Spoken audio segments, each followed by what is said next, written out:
Is this working? Yeah. Okay. Hello, everyone. Welcome to this seminar of the School of the Wisdom. It's going to be 3 days with 3 different presentations. Each presentation will be 30 minutes, followed by 50 minutes questions and answers. So the theme of our seminar is Theosophy and Ecology, Practical Wisdom for Living in the Contemporary World. The opening session is with our sister, Linda G. Linda Oliveira, which all of you know. Linda G. is a second-generation theosophist who joined the Theosophical Society in Australia in 1971. After hearing some talks of the philosopher J. Krishnamurti. Later, her degree at the Australian National University focused mainly on psychology and political science. She was the national president of the TS in Australia, as well as editor of its national magazine for a total of 16 years during 2 periods, the second of which was completed in January 2021. Linda G. was the International Vice President of the Theosophical Society from October 2008 until late 2011, serving 2.5 years of this period at ADR, the Society's international headquarters here where we are in India, before returning to live in Australia. She has lectured and given study classes for the TS in various countries. Linda holds a strong conviction that a genuine exploration and reflection upon theosophy, the perennial wisdom, provides to those who are awake and alert the possibility of a profound human spiritual transformation. Before passing the word to Linda G., our sister Radha Raghunathan will make a short prayer dedicated to Lord Ganesha.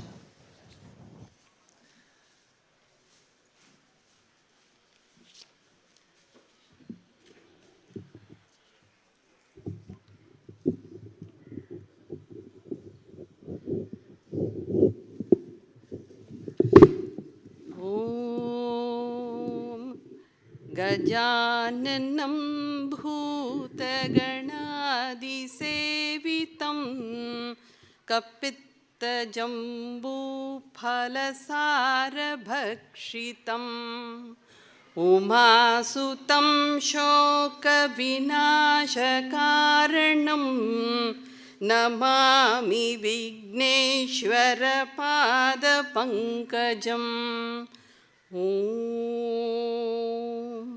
सर्वविघ्नहरं देवं सर्वविघ्नविवर्जितं सर्वसिद्धिप्रदातारं वन्देऽहं गणनायकम्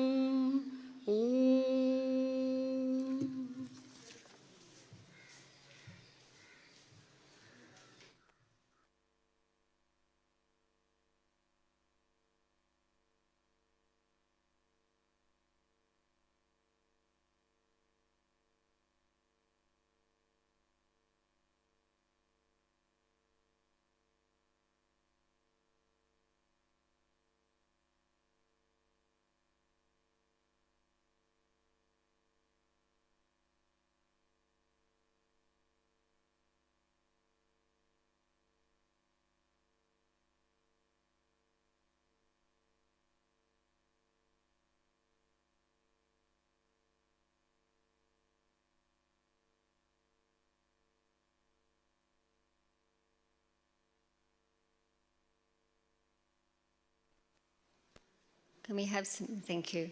Mrs. Erica Georgiadis, brothers and sisters, both near and far, greetings. The theme for this mini School of the Wisdom is such an important one considering the world today and where we find ourselves. Theosophy and ecology, practical wisdom for living in the contemporary world. So let us begin with where we are here and now and consider the world environment in which we find ourselves at this point in human history. According to theosophical teaching, we are incarnated in this particular Kali Yuga, which is an immensely long period according to ancient Indian teachings, in fact 432,000 years. This era is said to be marked by egotism, by conflict, by materialism, being an immensely long age of material advance and what is contrasted with this as spiritual darkness. Now, I think with all theosophical teachings, we need to really think for ourselves and consider whether there seems to be truth in what we are reading, rather than just soaking everything up and then repeating it. Now, I cannot verify the length of Kali Yuga, but what do we find when we gaze around us? We do see conflict. We do see suffering of all kinds. We see a pandemic. We see a climate crisis. We see the perennial competition for power. We see egotism in various forms, an enormous emphasis on things material. We see conflict. We see the terrible war in Ukraine, and so forth. So when we look at the state of the world around us, perhaps the predominant state, it seems to resonate well with the general idea or teaching about Kali Yuga, as far as I'm concerned. And indeed, the yugas, which are a subject in themselves, a substantial subject, featured in several places in HPB's writings. She wrote, for example, "The world moves in cycles, which proceed under the impetus of two mutually antagonistic and destroying forces, the one striving to move humanity forward towards spirit, the other forcing mankind to gravitate downward into the very abyss of matter." Dramatic words indeed. The contrasting forces of the material and the spiritual are brought to light daily in the life of one who is seriously interested in the workings of the divine. In The Secret Doctrine, while explaining the esotericism of the Rig Veda, Madame Blavatsky mentions, "Divine aspirations are no more general, but have become abnormal through a general spread of ahamkara, that is the feeling of egotism, self, or I-amness, and ignorance." Just to repeat that, divine aspirations are no more general, so they're not diffused all over the place today. But those divine aspirations have become abnormal because of the spread of egotism, self or I-amness, and ignorance. Indeed, narcissism has been found to be a definite phenomenon of our time, which is an extreme form of egotism. Now, all this aside, it's remarkably easy to blame others for the plight of the world that we live in. It's very easy to point the finger, as it were, at somebody else. But we all know the most basic principle of theosophy, which is that fundamental, unshaking, undivided, abiding unity of existence. Existence, therefore, is one thing. Existence is one thing, not a collection of separate things.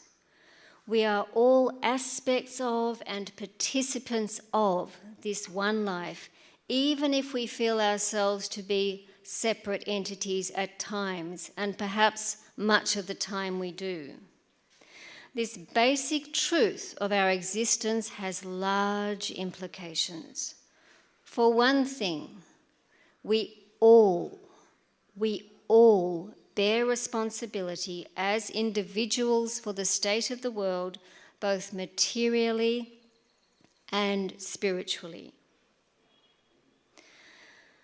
We're going to consider very briefly now some ecologically inspired thought, and then turn to theosophy for some insightful perspectives on how we can live more effectively in the contemporary world.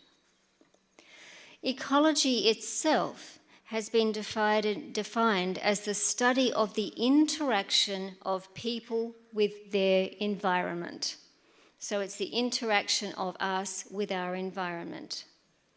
We all have a relationship with the environment around us, of course, in numerous ways, including the natural environment, such as the beautiful one here at Adyar.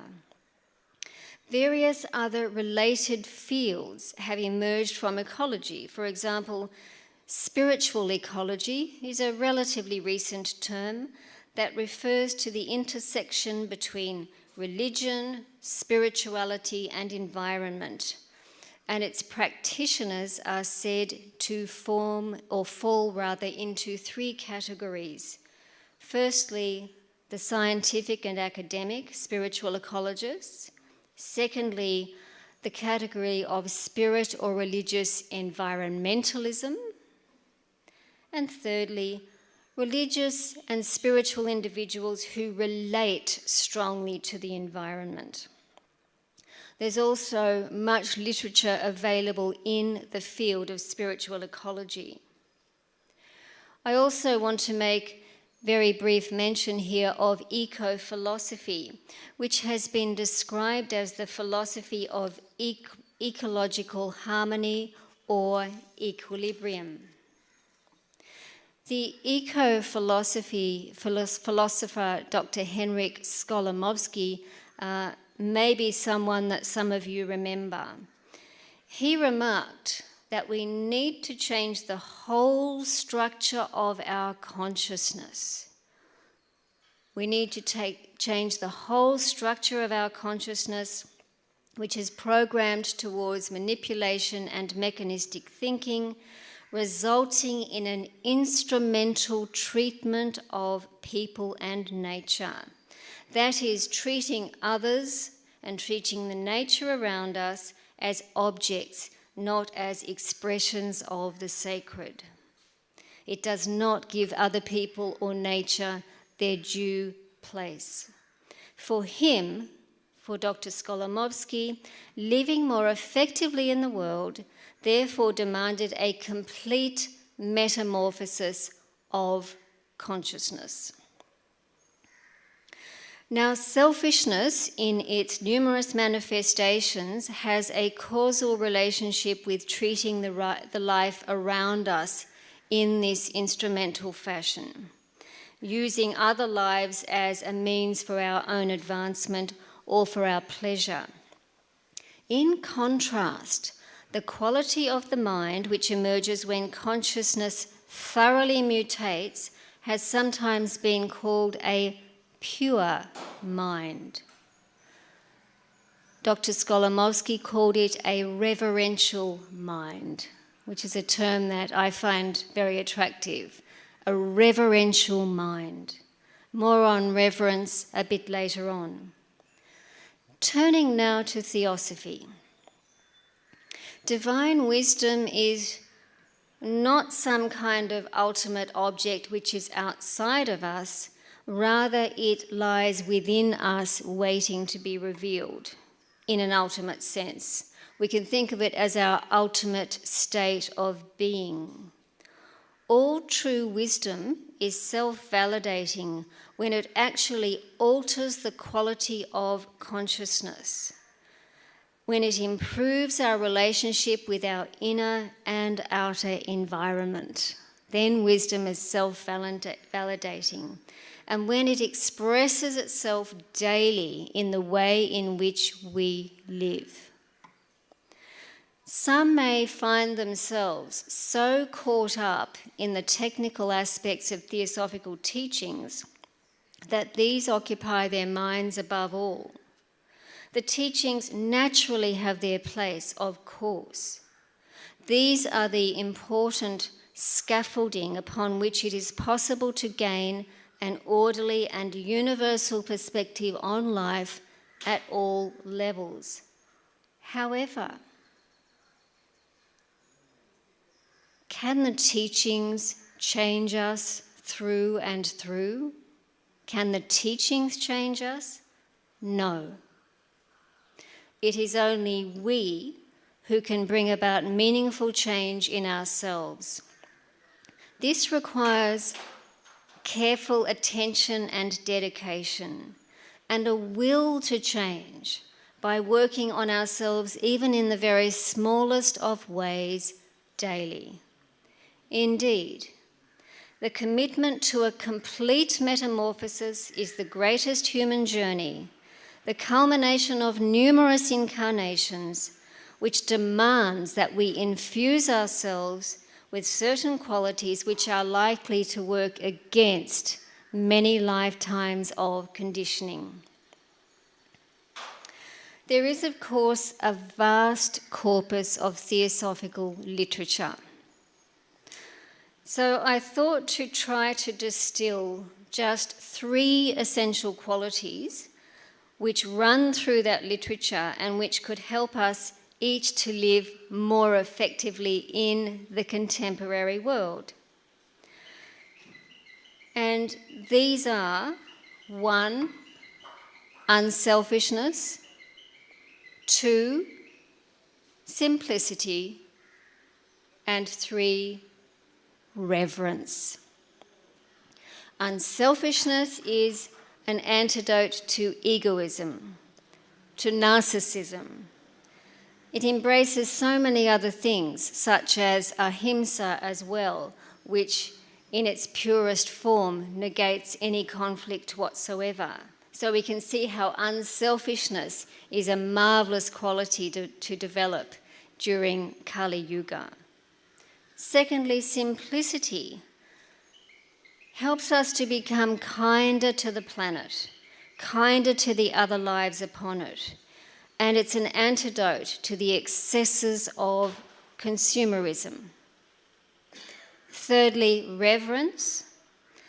This is an antidote really to the instrumental treatment of people and nature, which was mentioned before, and it upholds the sacred dignity of all life. So let us look at these one by one now. Unselfishness, simplicity, and reverence. Firstly, in relation to unselfishness. One of the holy ones made some significant comments about this. The first object of the TS is philanthropy. The true theosophist is a philanthropist, not for himself, but for the world he lives. Just to repeat that, the first object of the TS is philanthropy. The true theosophist is a philanthropist, not for himself, but for the world he lives. This is a breathtakingly lofty ideal when you think about it, living for the world. Thinking practically, we can ask ourselves some questions. For example, for how much of the day do I live for myself? For how much of the day do I live for the world? Do I really care for the world? If so, am I doing something about it in my own small way? Am I prepared to give of my time, my spiritual energy, and my resources to help uplift the world in some way? Am I consciously considerate of the animal kingdom and the plant kingdom, as well as the planet's resources, generally through my own personal habits? Such questions may reveal a great deal. Another quote on unselfishness from the Mahatma K.H. again is, selfishness and the want of self-sacrifice are the greatest impediments on the path of adeptship. The greatest impediments are selfishness and want of self-sacrifice. For those who are attracted to the ideal of the spiritual path, there may exist for many people what is really a kind of conditional desire to tread the path, in the sense that they are not willing to be sufficiently unselfish and not willing to sacrifice very much. It may be quite easy to live in our comfort zone, hoping that if we are basically good, then we will attract the attention of the holy ones. But perhaps we live in the world more selfishly than we imagine, without even realizing it. We may tend to give of ourselves to others when it is convenient for us. But on the other hand, our higher evolution into pure self-realized beings requires of us, among other things, frequent inconvenience. Not so palatable, is it? But frequent inconvenience. It is significant that unselfishness brings with it the clarity of a far broader perspective on life, which is unaffected by personal judgments, by preferences, by prejudices and concerns, other concerns. Because unselfishness is a truly beneficent force in its own right. It cascades into many of the finest qualities, such as ahimsa, kindness, consideration for others, awareness of the suffering around us, compassionate action, beneficial thoughts directed towards others, a spirit of helpfulness, and so forth. So unselfishness is like a kind of a treasure, and when you unwrap it, it has all of these wonderful manifestations. Now we come to the second quality, simplicity. What of simplicity? It has been said that real simplicity, and this was by Brother Sri Ram, the Society's 5th International President, he said, real simplicity springs out of the elimination of all that is superfluous, all encumbrances and hindrances, retaining only the essentials of value.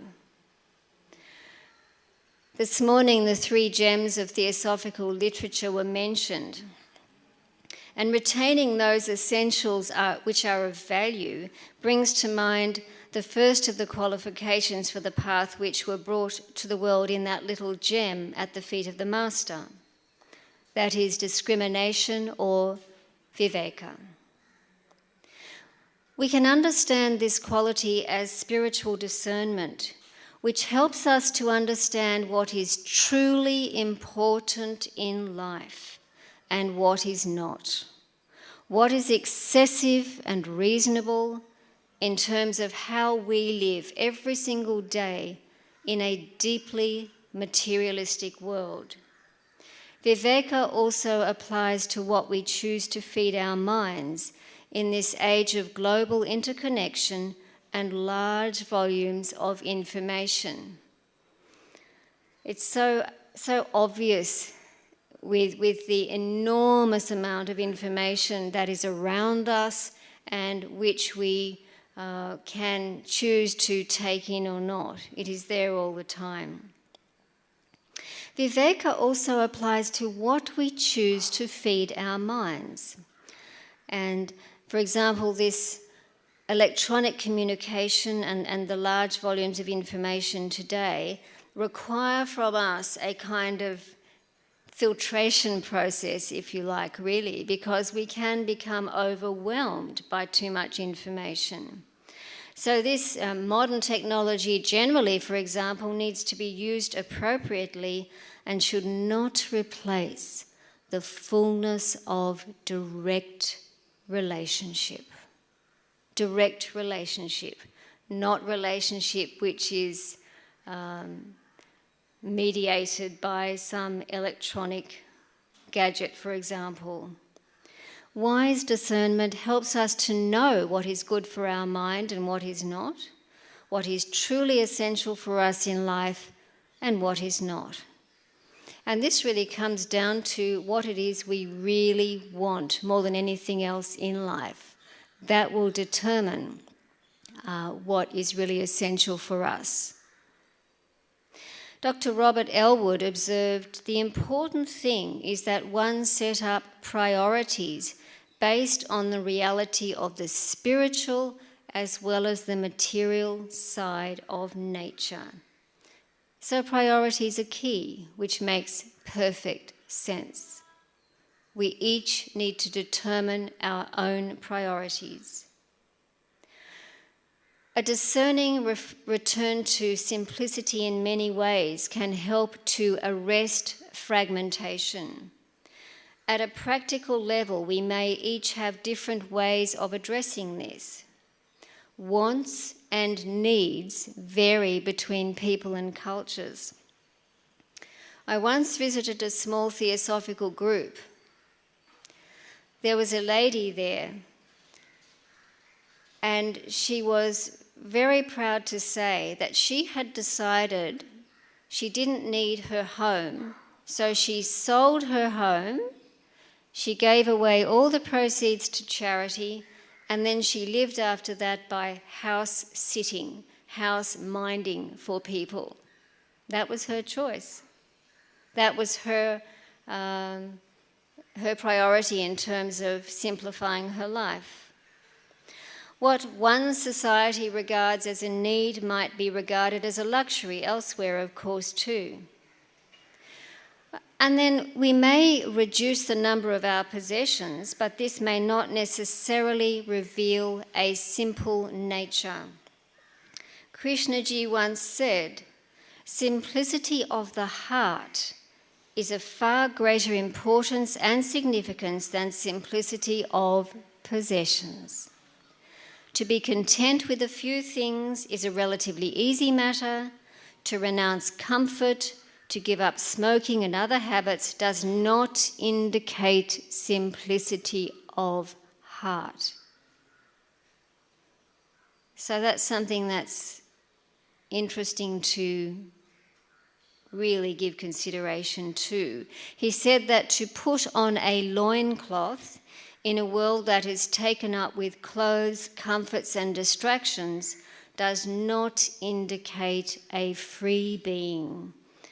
So simplicity is a state which comes about from within. It may manifest in giving up certain possessions, but not necessarily so. And we each have to decide for ourselves what is enough.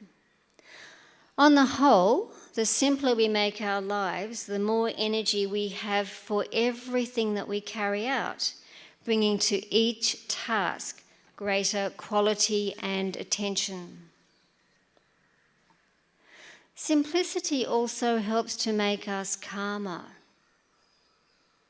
I don't know whether you've ever noticed this. Sometimes we create too much complexity in our lives in different ways. And when we can reduce that complexity in some way and come to a simpler point, it can be incredibly calming and very tranquil. Paradoxically also, there can be greater abundance in life when there is greater simplicity. Our minds are continually caught up in the process of generating ideas, and explanations, and that creates more ideas and more explanations. You can observe this in your mind. Strong mental activity can spoil the immediacy of our experience. Have you ever gone for a walk, perhaps in a forest, in some beautiful area, in a park? You've walked along and got to a certain distance and realized that your mind was elsewhere, that you have not been enjoying the journey. And this is a case of just that, strong mental activity spoiling the immediacy of experience. Some of the greatest human beings in the world lead or have led remarkably simple lives. In an illumined, reverential mind, quality takes precedence over a life which is driven by quantity in its many expressions, including consumerist excesses. I'm not suggesting that we get rid of our possessions. We all have material needs, and each person's situation is different. But it's for each one of us to determine for ourselves how much is enough, what is not really necessary, and all of that. So I believe it's worthwhile to consider the benefits of greater simplicity and less complexity, and setting about to discover the difference between a life which is simply too complex and a life which is more simple, more peaceful, and abundantly full. I've suggested 3 main qualities which can help us to live more effectively in the contemporary world. The first 2 were unselfishness and simplicity. This yuga is the age of Kali, driven by materialism in so many ways. Clearly, undue indulgence in materialism fosters selfishness. It creates a fertile breeding ground for selfishness. And there are distinct advantages to simplicity. Finally, we come to the 3rd quality, which is the quality of reverence, something which one can see in considerable abundance here in India. The treatment of the planet's resources and other people instrumentally, that is for one's own advancement and comfort and pleasure, and without a sense of the divinity of all life, really reflects a shallow and uncaring life.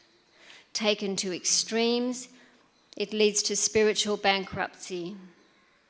Reverence is a quality of the mind which is informed by a movement of the heart. Reverence is a quality of the mind which is informed by a movement of the heart. The mind is clearly prominent in human evolution during our era, but the developed mind ultimately needs to be softened by our inner heart, mutating into that reverential mind mentioned before.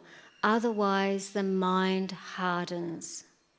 The flowering of reverence is a truly beautiful thing.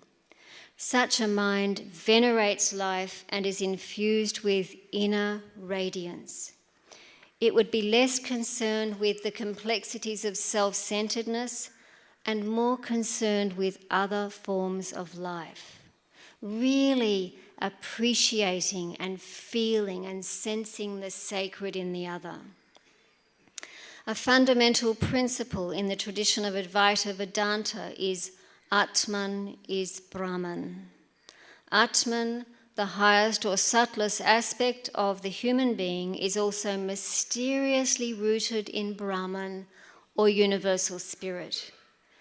And this relationship is inherently dependent upon the quality of our mind. The mind is crucial in all of this. We can deduce that the matter, the movements of a reverential mind must be more flowing, less convoluted, and have even a greater simplicity than the very complex mind that can easily take over. The reverential mind will apprehend the sacredness in all. It doesn't waste energy on trivial things. Reverence needs to be nurtured in order for us to become whole. The more we deepen our experience of and the conviction of the sanctity of all life, the more we will enable the blossoming of the glorious being we are destined to become. We do find pockets of life during this Kali Yuga, pockets of light, in the form of individuals who embody much compassion and wisdom, along with other spiritual qualities. Despite the daily challenges of our present world period, there are still many scattered souls in incarnation around the planet who actively work for goodness in their various spheres of life. We know this and should take heart from this when we hear another piece of bad news in the media. Such individuals do not necessarily succumb to materialism in its entirety. Rather, they have the discernment and the skill to live within this material age without losing sight of their divine roots. The introduction of Theosophy to the modern world by Madame Blavatsky infused much needed light into the world at that time, which was during this age, this long age of Kali, and not so far from the beginning of it. And Theosophy is deeply ecological. Why is this? Because its teachings point to the possibility of a sacred relationship with our whole environment, with our entire environment, not just the outer environment, but also that which exists deep within the recesses of our very being and which links us profoundly with the universe. May that sacred relationship, which is within each of us, flourish.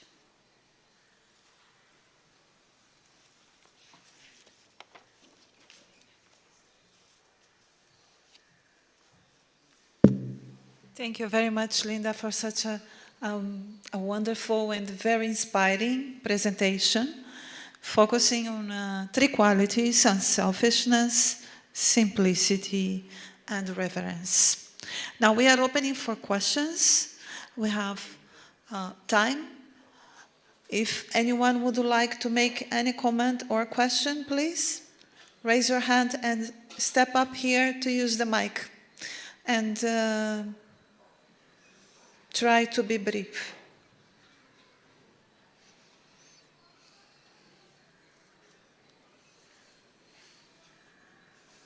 Here, sir. Check. Okay.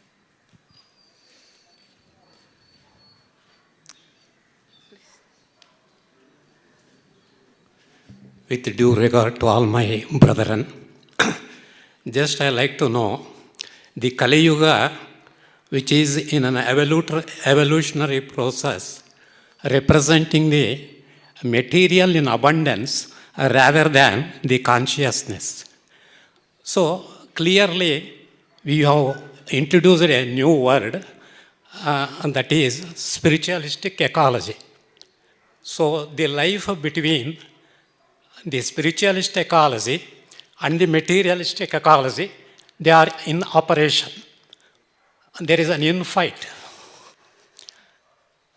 So when there is an infight, the result, either it is good or bad, the bad will teach you and give you the reverence. Because we have seen the war is going on in Russia and Ukraine. So the overall effect on the humanity of that war will give a reverence to think inside, and it will make a upward good thought among all of us so that we can eradicate that bad influence. Is it true or not? Thank you very much. Linda G, would you like to comment, please? I didn't fully understand the question. I think you were talking about essentially the struggle between the spiritual and the material, and that reverence may come out of that, perhaps. I think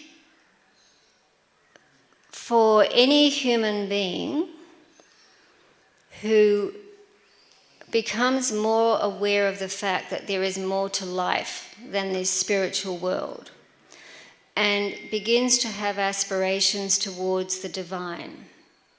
For any human being like that who really wants to commit themselves more to the divine, there is this struggle, an internal struggle, and it can be a daily thing, because one moment something can push us towards the material, but then we might remember something uplifting we have read and replace a certain thought in the mind with something which is more uplifting.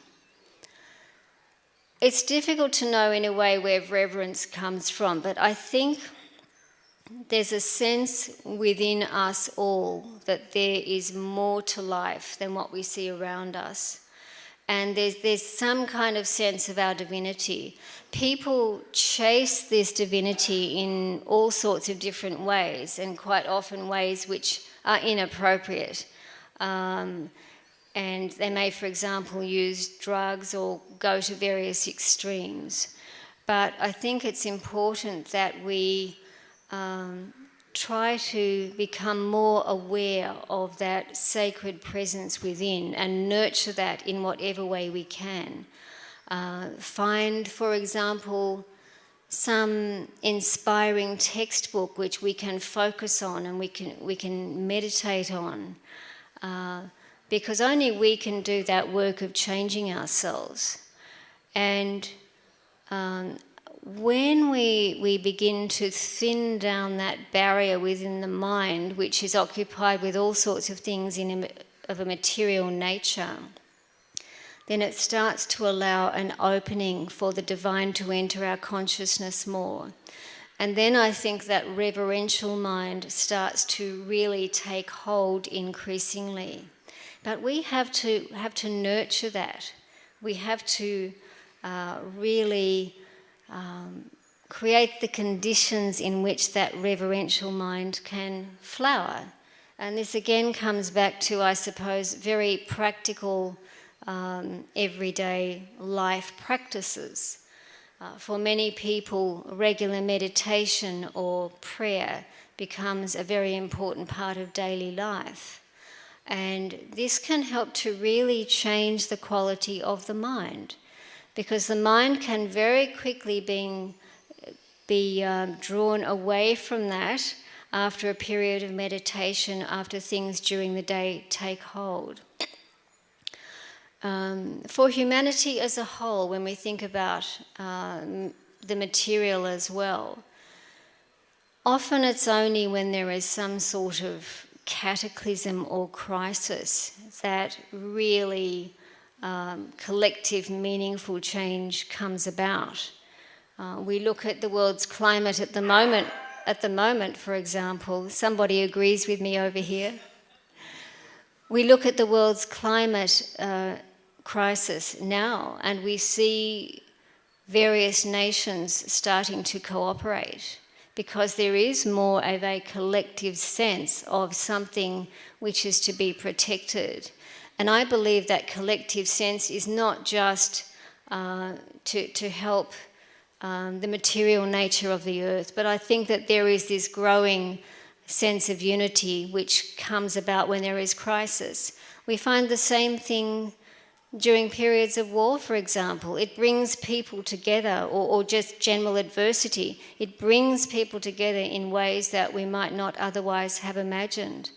But the challenge, I suppose, is not to wait until there's some kind of crisis, even in our own lives, but to think for ourselves about what is really important and what is not, and to start to develop healthy practices which will help us to basically become better human beings and better citizens of this planet as well.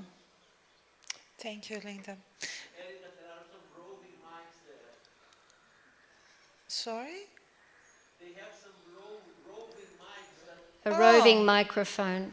Okay, I did not know. Thank you for informing. So, is there anyone else who would like to ask a question? Yes, please. Linda, I wonder whether the issue of self-criticism arises here, and what I'm thinking of is that often self-criticism can be almost an unhealthy thing, and whether you would like to comment on self-awareness as opposed to self-criticism, because I think self-criticism can lead to asceticism, which is not necessarily healthy in its manifestations. Yes, I think we need to learn to be able to look at ourselves attentively, watch ourselves, to watch our thoughts, watch our speech and all of that. But there can be a fine line sometimes, because it is easy to go down a path that becomes too negative and too harsh. And along with this, therefore, there is nothing like a healthy sense of humour. I think we need to be able to laugh at ourselves sometimes. We all trip ourselves up. We might see something in ourselves that we don't like, but we need to be able to really have a laugh at ourselves. Being aware of ourselves really requires us to be able to almost take a little step back and watch, and try to watch without judgment. That can be very difficult, but it's a very interesting exercise to try to do just that, to watch ourselves. And funnily enough, when we see something in ourselves for what it is, even just one quality which may not be all that wonderful, it's that quality starts to recede, but we really need to see it for what it is. I think we have to be careful with this process. It may become too intense for some. I think we need to practice this in a small way and then perhaps gradually expand that so that we become more aware of ourselves during the day, but not just ourselves, of others around us as well. Otherwise we can become perhaps spiritually too self-centered. There can be a kind of spiritual selfishness as well. So we need to be able to balance this in our lives. Thank you. Is there any other question? Linda, how long do we have still, please? According to me, maybe 3 or 4 minutes. All right, so there is time for one last. Please, Charlie.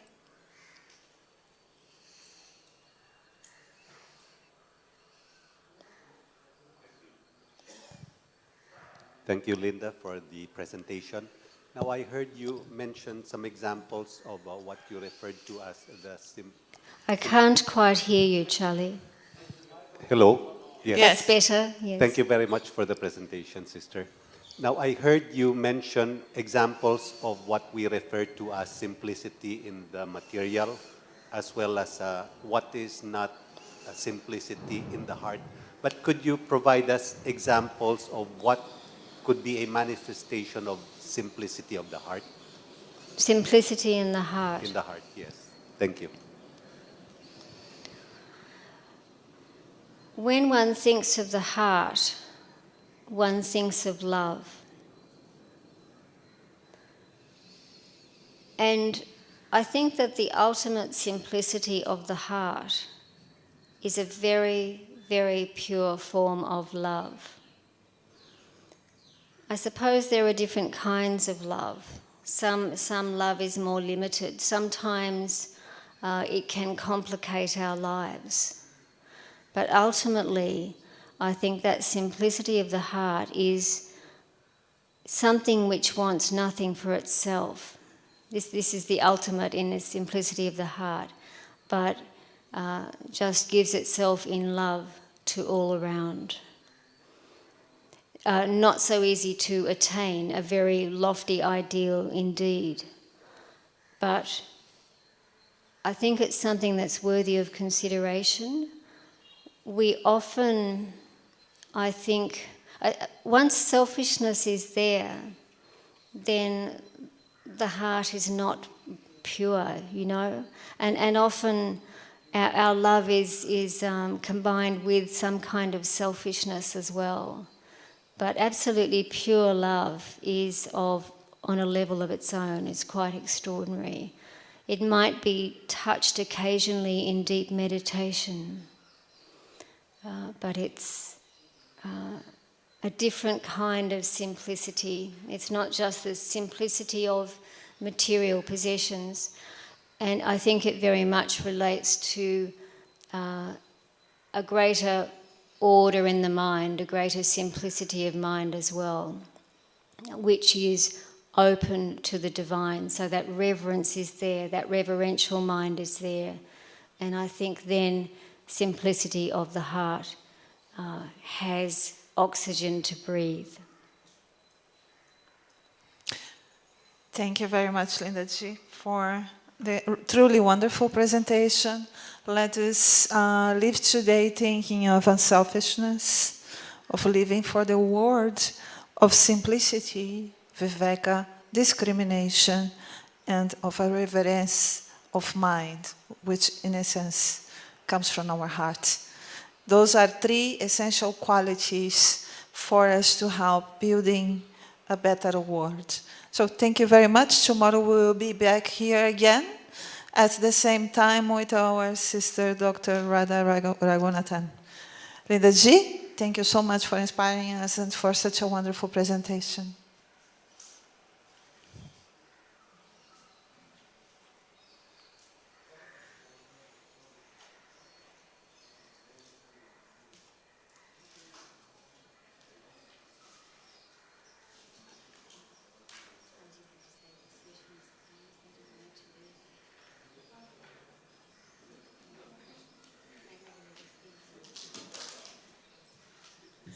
So the session is closed.